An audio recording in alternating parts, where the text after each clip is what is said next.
All right, it is Build a Boat Monday. I think that's the only thing I haven't done yet. And 7 days a week, this boy. handsome gentleman is not me. Yeah. Although he's much handsomer Yeah, than my brother from another mother, Jeff Weddick, has come down to sit down and talk with me for a little while. Oh, yeah, I got to inspect the progress going on down here. He writes a check based on my progress. On my progress. So we've been talking for about a half hour already. Of course, none of us press pause. So this will be a simultaneous podcast / YouTube post. Jeff is recording. There you go. Right there. And you can check out his podcast on... it's called the Shooting the Breeze Sailing Podcast, and you can find that at www.theescapepods.com. Right. Or you can search for it in iTunes or whatever. And he also has a YouTube channel that is called... I don't know what it's called. The Jeffrey Weddick YouTube channel. Yeah, Jeffrey Weddick. It's a sailing vessel Pegasus, but it's one of those things where I've got like a personal YouTube page, and to create one just for the vessel, I would have to like get a new email address and and I haven't quite navigated that far yet. Okay. But search for me, you'll find my YouTube channel, and there's a bunch of sailing stuff and a bunch of music stuff and a bunch of other crap on there. Right. You know my favorite song, right? Oh yeah, I do. Which one is Mainland? it? Mainland, yeah. Oh man, I know all the lyrics to that thing. Seafarer, sailor.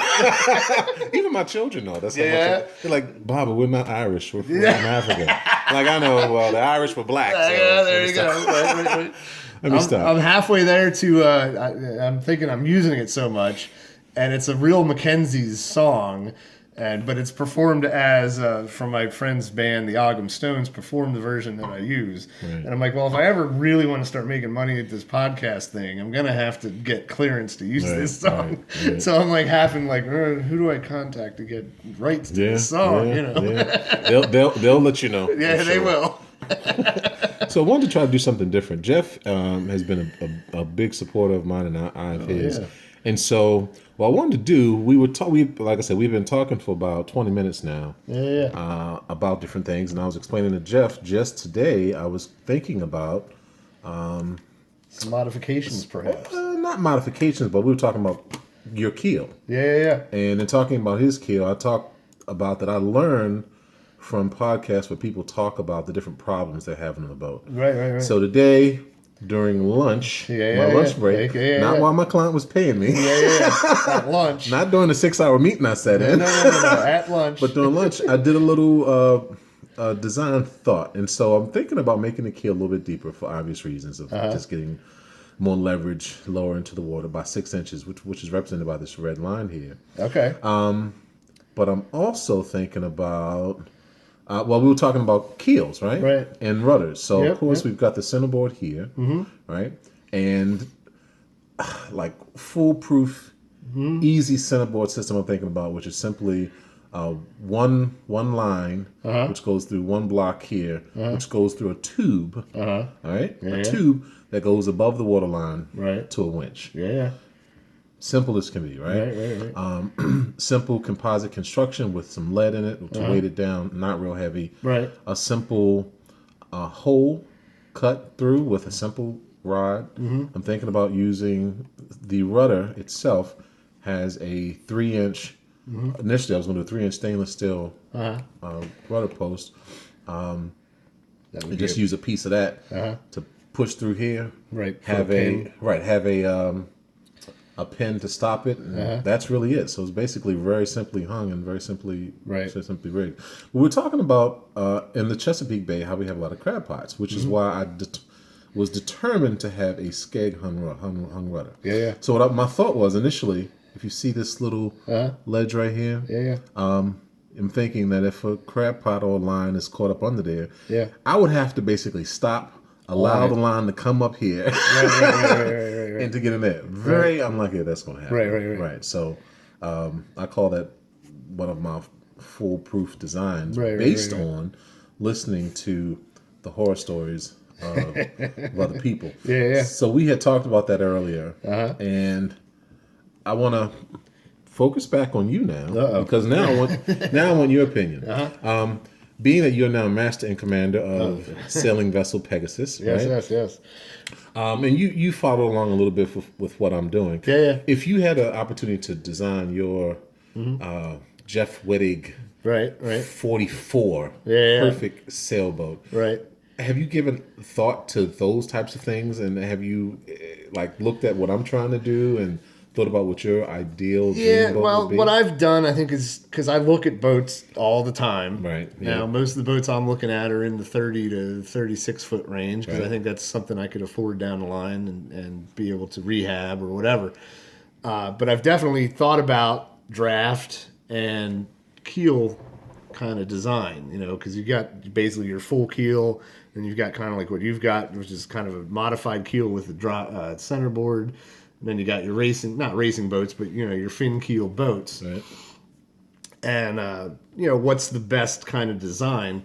And kind of what I came up with, and maybe it's just because I'm biased towards my friends, but my friend of mine, my friend Tom, has a Bristol 29.9, and he's got what he calls a modified keel.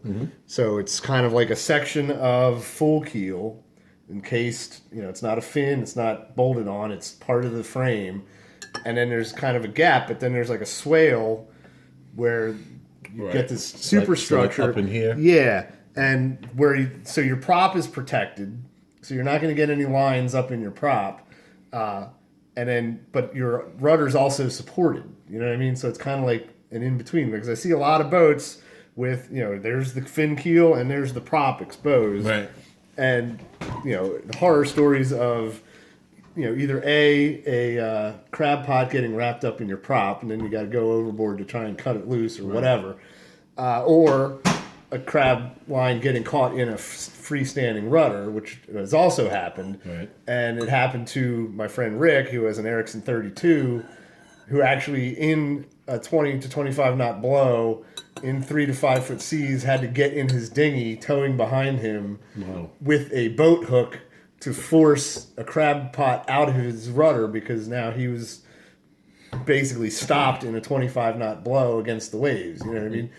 To which point, basically terrorized his wife, because now what are you doing? She's trying to keep the boat pointed somewhat in the direction he wanted it, and while he's off board fishing. Yeah, and we're sailing. We're now all of a sudden we're a mile ahead of him, going, well, what's going on?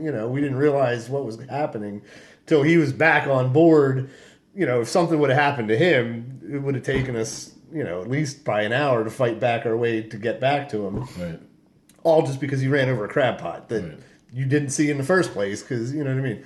And then add to that something like sailing at night. We were in the Sippy Cup race last summer in August, overnight, and off between Pools Island and Aberdeen Proving Grounds. I mean, we were heading way over towards the Western Shore, and the next thing you know, it's like 1, 2 in the morning, and all you see is crab pots everywhere.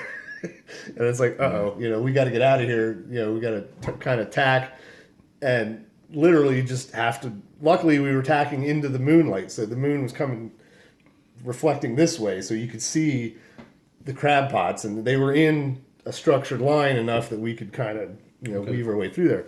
But yeah, the last thing you want to do is fight your way through a crab pot field, and they're everywhere in the Chesapeake from July on. Even though the people say that there's float-free channels in and out of creeks,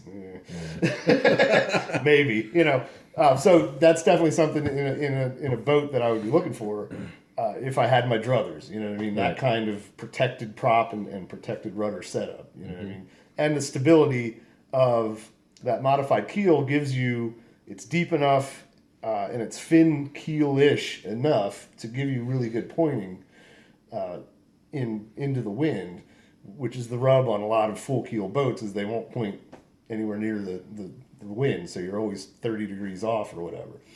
So, and just an experience by watching him sail his boat, it's not the fastest boat in the world, but he's usually pointing higher than I am. So, that's definitely a selling point in my... So when you say 30 degrees off, you mean you can tack within 60 degrees? Right. Well, normal people, what is it, 25 degrees on either side normally, but a lot of the bigger full keel boats can't really even go 35 or 40 or whatever, that extra. If I can get say 25, and I'm not sure what the number is, but they're always 15 degrees off from where I am. You know what I mean? Mm-hmm. Plus, they tend to be heavier displacement boats with the full keel. You know what I mean? Yeah, I think I told you this before. I learned how to sail on a island packet. Yeah. Right. Slow boat. Yeah. No. Surprisingly, I wasn't slow. But I think it depends on what people are trying to do. If you're racing and we're having drinks and we're racing. Then the island packet's not the boat I'm going to get in. Yeah. That's me. I know I'm not a racer. Right. But of course, whenever you have two boats going in the same direction, it's a race. It becomes a race. Yeah. But I'm not designing a boat to race. I want to be comfortable and get there relatively assured and safe. And the way I've managed, to theoretically make the boat fast is by having a nice sail plan. Right. And I think, years ago, Andy Shell and I had a conversation about sail planning. He actually convinced me to do a soling rig versus the regular cutter, which I was going to do. Yeah. But even a soling rig, I still get to have a in a forestay if I want to throw another sail up. Stay sail up. Yeah, because I've got plenty of room on the boat. So so you're saying you would do some type of modified full keel / full keel. Yeah. Okay. And what about other components of boat design that you think are super important? Well, I mean, your overall stability in a blow. I mean, I don't know, because I've never been on a larger vessel. The largest boat I've been on is like a Pearson 35, so to speak. You know what I mean? And we're only in the Chesapeake, so we're only ever in. Well, every now and then you get 6-foot waves, maybe. Right. But if you can feel, like you were saying, if you feel safe, you're going to be a lot more comfortable in your journey. So I don't know how, because you're doing the hard chine kind of setup, and as far as how that relates to a long boat with sharp angles on the edge. Right. I'm thinking in my head a Seidelman 30, which is just known to live at 35 degrees or 30 degrees. You know what I mean? Like, it wants to be hard over. You know what I mean? Right. Just because of the way the hull is shaped. You know what I mean? Right. So I don't know how yours is gonna. Do you have any insight as to how yours is gonna go? My phone's ringing here. Let me take care of that. Yeah. Actually, I'm gonna do better. I'm gonna kind of give you an idea. All right. You got your phone cut out? Yeah. Now it's way over here. Yeah. Right. My daughter's playing with it. Years and years of abuse so far. It's held up. Yeah. So here we have pulled out the model here. Yeah. And if you look at that, right? It's on the table. And you put it on that chine. Right. That's not that bad. That's not that bad. You're right. And what is that chine? Is that a 15 degrees? I don't know. I don't know. It's 18. Well, it's 18 inches or 16 inches. A lot of what I've read and heard is that length of your water line is going to lead to a lot of stability. Right. So lay it back down on that chine again. We'll see what it does. Yeah. So that's not bad. That's only about a 15 degree, if that. Yeah. Angle of heel. Right. And then there's an upper chine, which if you put it almost like that, which is no. Right. That's when you want to scare your guests. But that's what the boat's going to want to be in. Yeah, that's what they say is perfect. Perfect. Yeah, like those hard chine boats. Yeah. Nowadays, yeah. Yeah. Well, and that's basically what you've got here is. You cut it out a certain way, it's going to look like one of those Volvo boats. That's what I noticed when I looked at it. Like, this looks like a damn Volvo boat. You're going to have to get a canting keel and all kinds of funny stuff on it.